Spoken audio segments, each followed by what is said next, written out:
कभी सोचा है कि एक नन्हा सा बीज कैसे एक विशाल बरगद का पेड़ बन जाता है, या फिर एक अकेला गुलाब का पौधा कैसे पूरे के पूरे बगीचे को अपनी खुशबू से भर देता है? ये सब ना किसी जादू की तरह लगता है ना? तो आज हम इस जादू के पीछे का साइंस और इसकी जो शानदार प्लानिंग है उसे समझने वाले हैं।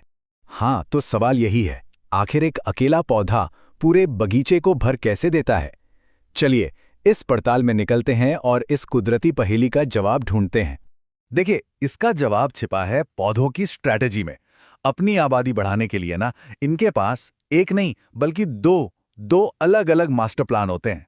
तो पहला तरीका है अलैंगिक प्रजनन, एसेक्सुअल रिप्रोडक्शन। इसे आप कुदरत की क्लोनिंग मशीन समझ सकते हैं।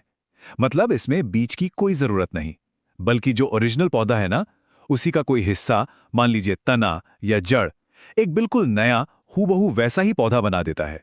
जैसे आलू से नया आलू का पौधा उगता है, वो इसका एक बढ़िया एग्जाम्पल है। लेकिन जो दूसरा तरीका है लैंगिक प्रजनन यानी सेक्सुअल रिप्रोडक्शन, वो कहीं ज्यादा इंटरेस्टिंग और कॉम्प्लेक्स है। इसमें दो अलग अलग हिस्सों की जरूरत पड़ती है और इसी से बनते हैं बीज।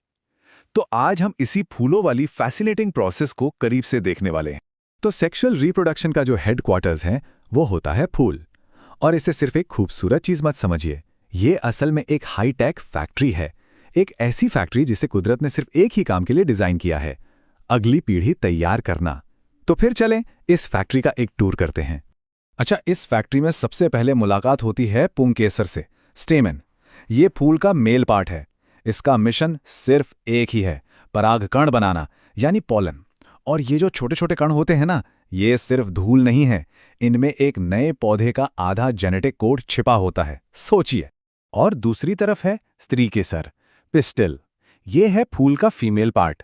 इसके अंदर बिल्कुल सेफ रखे होते हैं बीजांड यानी ओव्यूल्स, कह सकते हैं भविष्य के बीज। और यहीं पर वो मैजिकल मोमेंट होता है जहां एक नई जिंदगी की शुरुआत होती है। अब देखिए, अगर ये एक फैक्ट्री है तो जाहिर है इसके पार्ट्स भी होंगे, है ना? इसको एक कार के इंजन की तरह सोचिए, जहां हर पुर्जे का एक स्पेसिफिक काम है। पुंकेसर में जो परागकोश होता है वो पॉलन बनाता है और तंतु उसे हवा में ऊपर उठाकर रखता है। वहीं दूसरी तरफ स्त्री केसर में सबसे ऊपर वर्तिकाग्र है, एक तरह का चिपचिपा लैंडिंग पैड। फिर वर्तिका है जो एक ट्यूब की तरह नीचे तक जाती है। और आखिर में है अंडाशय, जो एक मजबूत तिजोरी की तरह बीजांड की हिफाजत करता है। ये सब मिलकर एक परफेक्ट टीम की तरह काम करते हैं। कमाल है। तो ठीक है, फैक्ट्री तैयार है, मेल और फीमेल पार्ट्स भी तैयार हैं, पर एक बहुत बड़ी प्रॉब्लम है, पौधे अपनी जगह से हिल नहीं सकते। तो फिर सवाल यह है कि ये दोनों हिस्से मिलेंगे कैसे? और यहीं से कहानी में एंट्री होती है परागण की, पॉलिनेशन। तो असल सवाल अब ये है, ये जो पॉलन है ये परागकोश से निकलकर वर्तिकाग्र के उस स्टिकी लैंडिंग पैड तक का सफर आखिर तय करेगा कैसे? सोचा है कभी? इसका जवाब है कुदरत के सुपर एफिशिएंट कोरियर्स। पौधे ना इस काम के लिए दूसरों की मदद लेते हैं। देखिए कितनी होशियारी है। जैसे हल्की घास के पॉलन को तो हवाई मीलों दूर उड़ा ले जाती है, कुछ पानी वाले पौधों के लिए यही काम पानी कर देता है।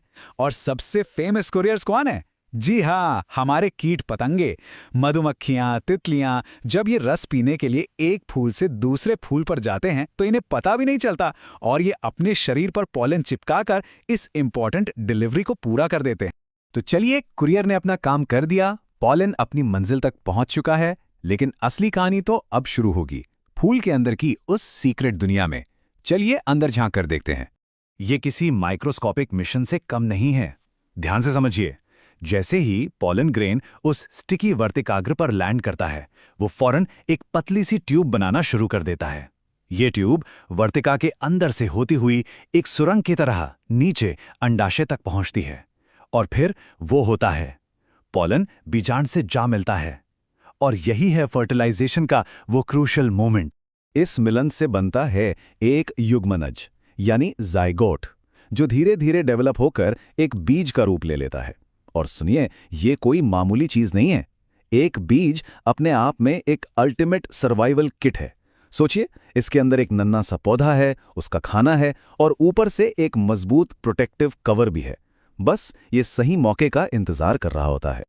लेकिन रुकिए रुकिए, मिशन अभी पूरा नहीं हुआ है। एक आखिरी चैलेंज अभी भी बाकी है। सोचिए जरा, अगर सारे बीज सीधे ओरिजिनल पौधे के नीचे ही गिर गए तो क्या होगा? उन्हें धूप, पानी और न्यूट्रिएंट्स के लिए आपस में ही लड़ना पड़ेगा। तो बस इसीलिए अब शुरू होता है द ग्रेट एस्केप, यानी बीजों का महान पलायन। और इस एस्केप के लिए पौधे कुदरत के ट्रैवल एजेंट्स को हायर करते हैं। देखिए कैसे। डैंडेलियन के जो बीज होते हैं वो तो पैराशूट लगाकर हवा के साथ उड़ जाते हैं। और ये तो आप शायद नहीं जानते होंगे कि नारियल पानी पर महीनों तैर सकता है और तैरते तैरते एक द्वीप से दूसरे द्वीप तक पहुंच सकता है। और कुछ बीज तो बड़े शरारती होते हैं, जानवरों के बालों से चिपक कर फ्री की राइड ले लेते हैं, जबकि जो स्वादिष्ट फल होते हैं उन्हें जानवर खाते हैं और फिर बीज को कहीं दूर जाके फैला देते हैं। तो एक छोटे से पॉलन ग्रेन से लेकर एक मजबूत बीज तक और फिर उससे एक पूरे पेड़ तक, पौधों के रिप्रोडक्शन की ये पूरी कहानी सच में कुदरत की एक मास्टरपीस है, एक शाकार। ये हमें याद दिलाती है कि हमारे आसपास की दुनिया कितनी स्मार्ट, कितनी खूबसूरत और कितनी कॉम्प्लेक्स है। तो इस पूरी छिपी हुई दुनिया के बारे में जानने के बाद सबसे ज्यादा हैरान करने वाली बात कौन सी लगी? क्या वो फूलों का फैक्ट्री जैसा डिजाइन था, या फिर मधुमक्खियों और तितलियों की वो अनजाने में की गई मदद, या फिर बीजों का वो शानदार ग्रेट एस्केप? इसके बारे में सोचिएगा जरूर।